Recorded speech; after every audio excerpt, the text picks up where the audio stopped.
هی بازیگر گریه نکن، ما هممون مثل همین صبح که از خواب پا میشیم نقاب به صورت میزنیم. یکی معلم میشه و یکی میشه خونه به دوش، یکی ترانه ساز میشه، یکی میشه غزل فروش. کهنه نقاب زندگی تا شب رو صورت‌های ماست، گریه های پشت نقاب مثل همیشه بی صداست.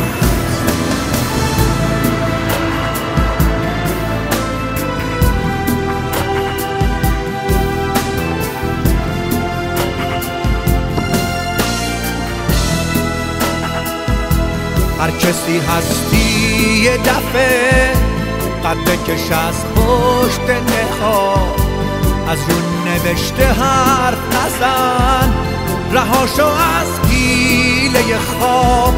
نقشه یک دریچه رو میله قفس بکش، برای یک بار که شده جای خودت نفس بکش.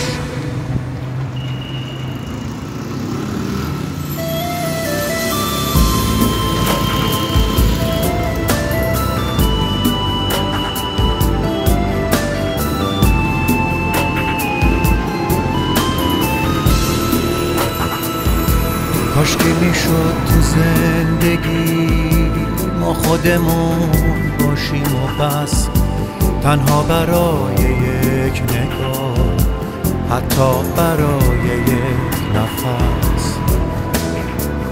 تا کی به جای خودمان نقاب ما حرف بزنه، تا کی سکوت و رج زدن نقش نمایش منه.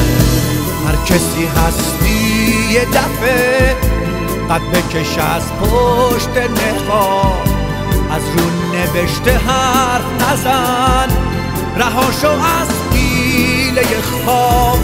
نقشه یک دریچه رو میله قفس بکش، برای یک بار که شده جای خودت نفس بکش.